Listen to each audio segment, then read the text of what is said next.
Hi, I'm Karan Thapar. Over the last few years, I hope you've been watching my program, The Interview on the Wire. During that period, I've interviewed doctors, politicians, businessmen, scientists, authors, and even the occasional Nobel laureate. For me, it's been exciting. I hope it's been enjoyable for you. But these, as you know, are tough times, and if this program is going to remain bold, independent, and sometimes even defiant, then I think we need your support.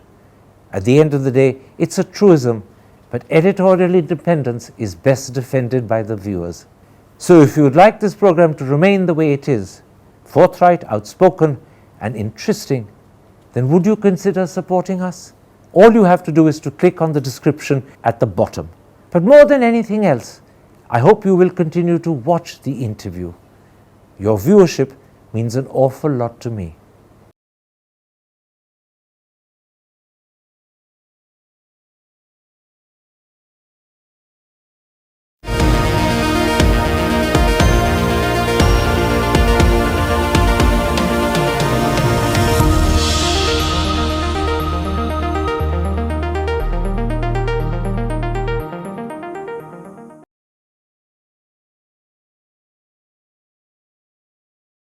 Hello and welcome to a special interview for The Wire. On Tuesday, one of the foremost Kuki organizations, the Indigenous Tribal Leaders Forum, issued a press release which says, "Trust in the Modi government is waning day by day." After a few weeks when people thought the situation in Manipur was improving, this is a clearly ominous note. And it happens at a time when there's been an uptick in killings as well as abductions. So today we ask, what's gone wrong and what needs to be done? Joining me from Churachandpur, which the Kukis now call Lamka, is the chief spokesperson and head of media and publicity of the Indigenous Tribal Leaders Forum, Ginza Walzong. Mr. Walzong, in the press release your organization, the Indigenous Tribal Leaders Forum, issued on Tuesday, you said, and I'm quoting, "The trust we have placed in the central government is waning day by day." Before I come to details, let me ask you, do you really mean this? Or are you simply using dramatic language to attract attention? Hi, Karan. Yes, we meant every word of what we have written in our press release. Yes, we are slowly, the trust that we have with the central government is slowly waning day by day because we have faith in the government, and the government in turn do not materialize the promises that they have given it to us. And we have started losing the trust of the people also. People have started questioning the government. For example, for instances, regarding the burial, so far we have listened to the central government requests to defer the burial for a week, and after that, we have been promised that all the bodies which are remaining in the Imphal valley should be returned to us. So far, we have not received a single dead bodies from the valley. Also, we have requested. Let me stop you there and let's explore that, and then we'll come to the other issues after that. You're referring to an agreement you reached with the government, and in particular with the Home Minister himself, Amit Shah, in early August, when they asked you to delay the mass burial that you had proposed. And as you say in your press release, you agreed to a delay or a postponement in good faith. But the issues that you wanted sorted out have not happened. Since then, 3 months have passed, and those dead bodies remain in morgues in Imphal. So first tell me, from your point of view as an organization and from the Kuki community's point of view, how upsetting is it that for now 6 months, these bodies have been lying in morgues in Imphal and they have not had a proper burial? How upsetting is that? Right, it's very upsetting. We like to give a proper burial for our martyrs who have lost their life during this crisis. When Amit Shah came first time in the month of end of May, I believe, we have given him a memorandum, and in the memorandum, or when we met him, one of the talking point was to return our dead bodies so that we can do the final rites of our martyrs. So 6 months down the line, burial could not happen. This shows that even the government is not uh, respecting our martyrs or our dead bodies. Proper burial should be given. They should not stop us from burying our deads, is And what I'm saying. has this also deeply affected and upset the Kuki community? Yes, because in our tradition, unless when we have a dead body, when we have death in the family, the entire family is affected, and unless the burial happens, they cannot do their normal life. They cannot carry out whatever works they are supposed to do. It's kind of a standstill for the family, and so this impacts so many families. So these families are living in a sort of limbo, a standstill, as you called it, now for 6 months. Right, that's right. Now, a second issue connected with the burial problem is what has the government done about the burial site you chose? It did not want you to carry out the burials there because in August, the government told you this is in the conflict zone. But it did offer, and you confirmed this in the interview you gave me in August, the government did offer to hand over the site to the Kuki community, either for what you called public utility purposes or for a memorial park. Has the Modi government taken meaningful steps to do that? Or again, is it dragging its feet? So far, no updates from the government regarding that. They told us that the burial site that we chose at Tolbong is a conflict zone, and they have requested us to do the burial in some other place, and they will convert that place into some other public utility place like a recreational park or something else. So far, even that has not materialized, and there's no serious talk about when the burial should be. So you mean the government has gone completely silent on this issue? It said nothing at all. I won't say completely silent. Yes, there were some talks about choosing the burial site, but according to us, every place in Manipur is a conflict zone. Be it in the same place that we have chosen or some other place, it still remain a conflict zone. So we were willing to listen to what the government have proposed, but so far we have not seen any development or any follow-up of our agreement that we made with the Union Home Minister in August. So what you're saying is there's been no meaningful step taken by the government. That's right. Now, one of your other demands was that the Meitei state forces, which is basically the Manipur police, should not be deployed in the hill districts.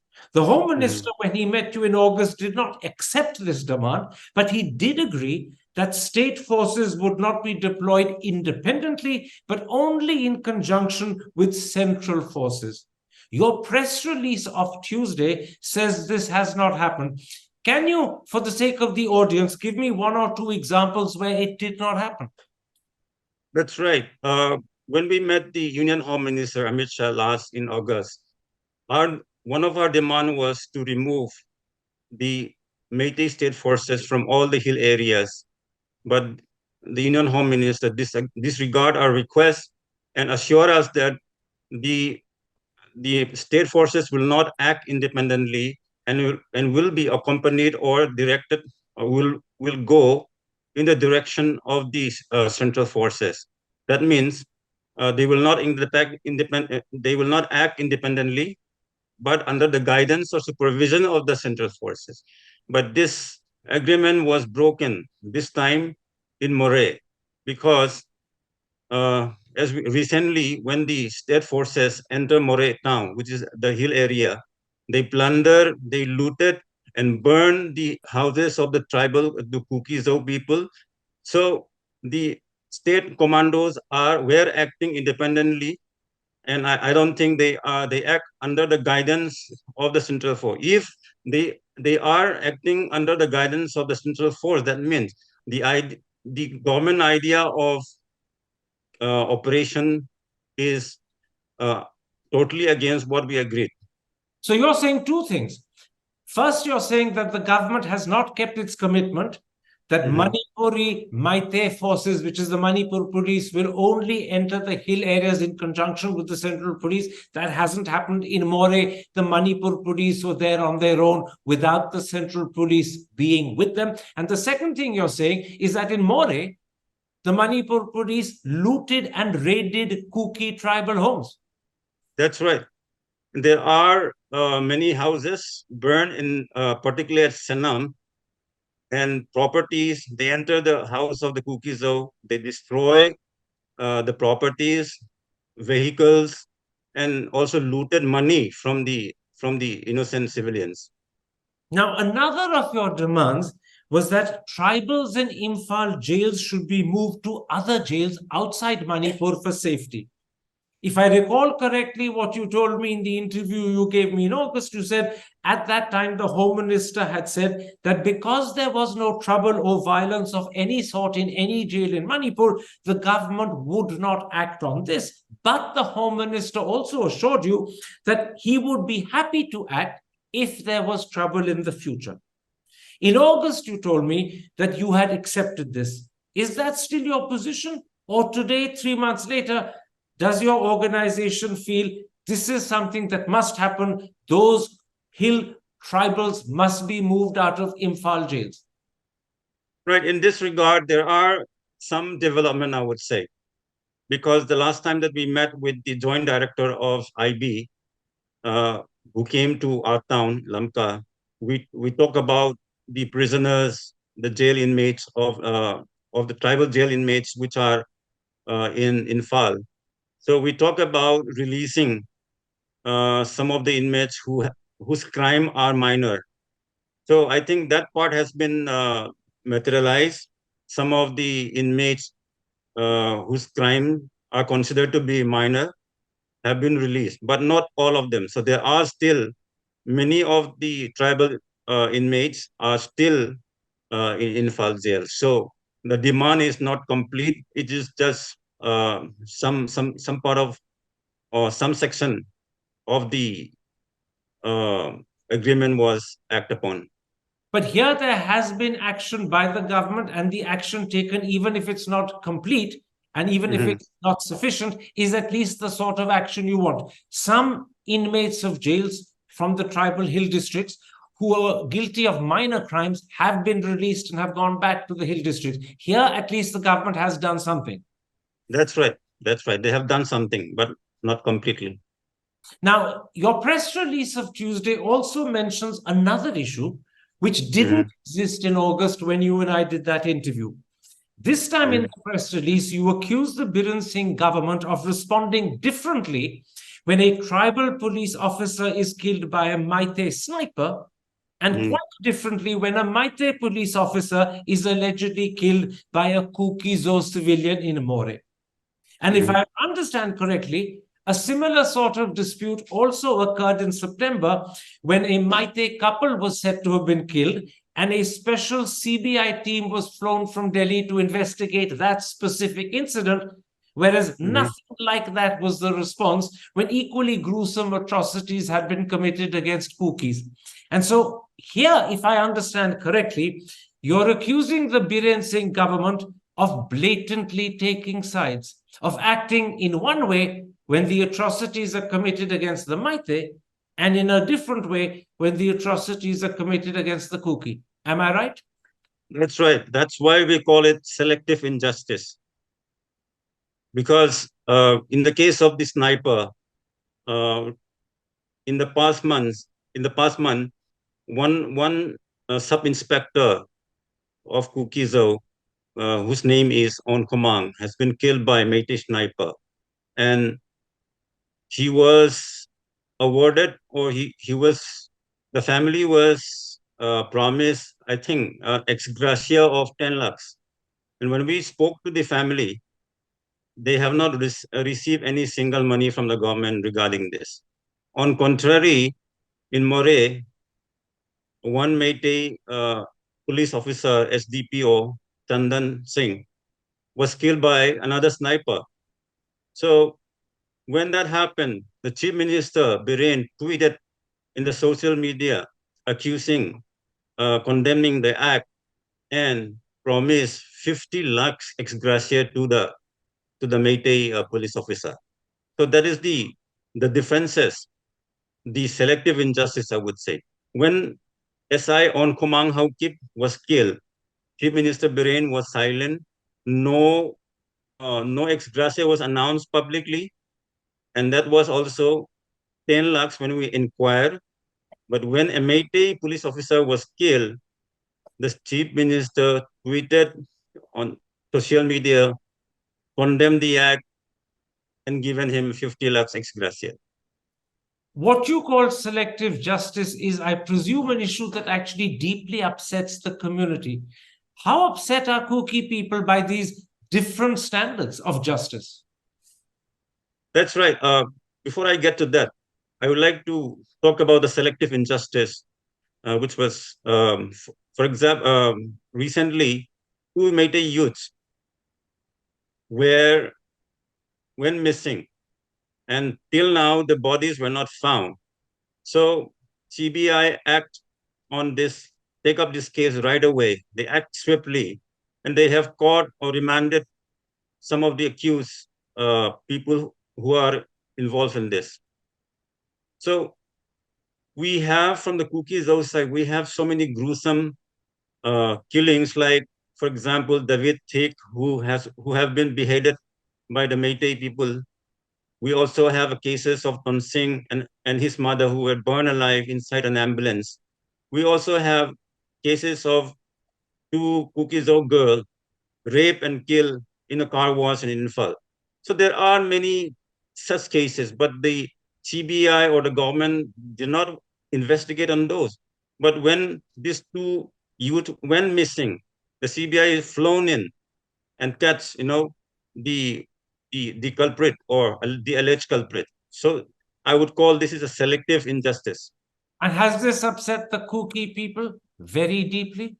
Yeah, we are very upset. We have done a rally. The student organization also have protests. They have put up pictures, and they also put a hang, a kind of a effigy with the name Selective Injustice. Now, at the end of August, a Mhm. former Home Secretary G.K. Pillai, whose Mhm. knowledge of the Northeast and of Manipur in particular is perhaps unsurpassed, told me in an interview that the Modi government is deliberately siding with the Meiteis. He said that categorically and clearly. Does your recent press release, where you say trust in the Modi government is waning day by day, suggest that you too are coming to a similar conclusion? That's right. The Modi government has not taken any step to stop the violence in Manipur. 6 months down the line, Modi has not spoken or have not done anything about stopping the violence. He could have announced the state of Manipur uh, as law and order being collapsed in the state, and he could have announced the president's rule. So far, nothing has been done, and he is more concerned about the deaths and killing outside India, when there are more than 200 lives lost in Manipur. Modi has not spoken about it. He only spoke when the case of the two women rape case gone viral in the social media. That's the only incident when Modi spoke about Manipur. So it's very upsetting that the head of the country is not worried about the lives of the people And, and worrying about the life of other people in outside the country. and this indifference, this Mhm. lack of concern for Manipur, which you're saying Mhm. the Prime Minister is guilty of, is it underlined and underscored by the fact that he allows Biren Singh, who increasingly is siding with the Meitei against the Kuki, to continue as chief minister? Is that making the situation worse for you? Right. I think that central government is not interested or not trying to stop the violence here in Manipur. They are letting the chief minister Biren to continue whatever he is doing to incite violence. So Manipur being the government of BJP, I think the central government is also siding with the BJP government of Manipur and do nothing, done very little. I won't say do nothing, but done very little to stop whatever is happening in Manipur.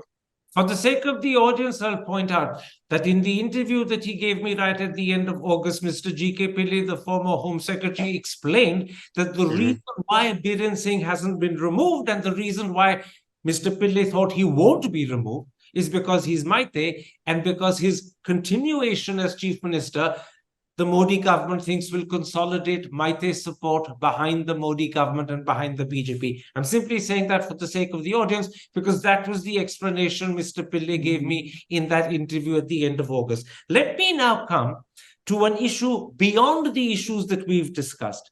It is, in a sense, the key concern of the Kuki Zo community. It's your demand for separate administration.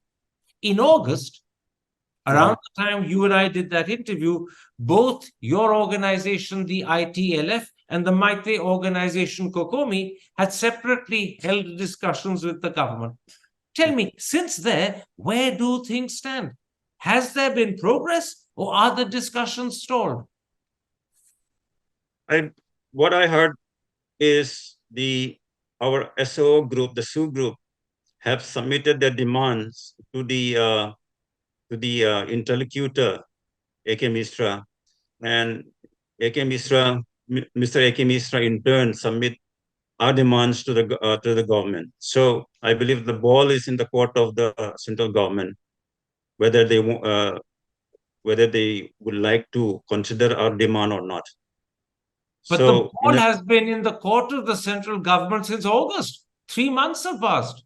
That's right. So for 3 months, the government has not responded to your demands, which were given to them by A.K. Mishra, the interlocutor. They're just sitting on them. That's what it looks like, yes. Until the recent killings and abductions this week, I'm referring to the abduction of 4 tribal members of a soldier's family. I'm referring to the killing of 2 young Maite people.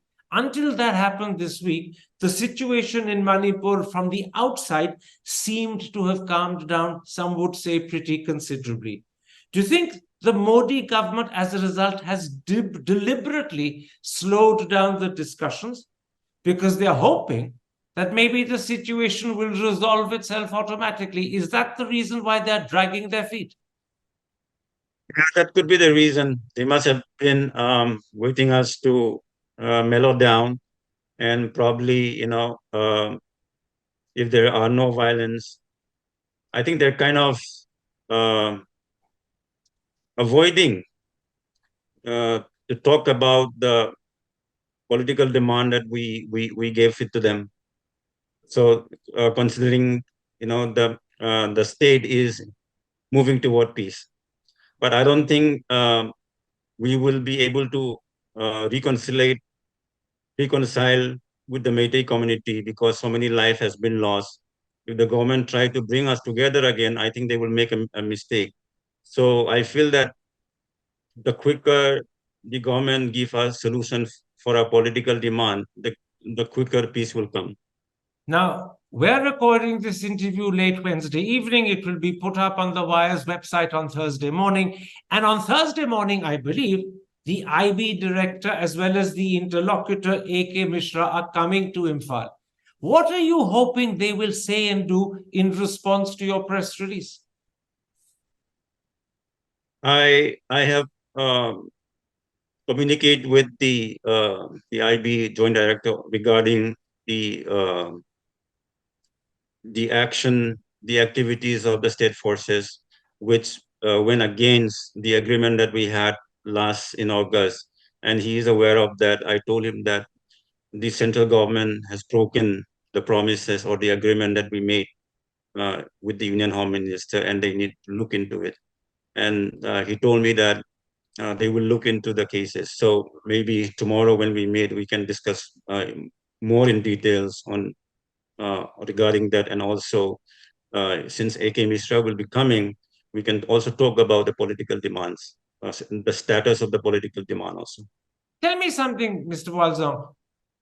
Are you genuinely hopeful that the IB director or the joint director and AK Mishra will actually help take steps that concretely move forward?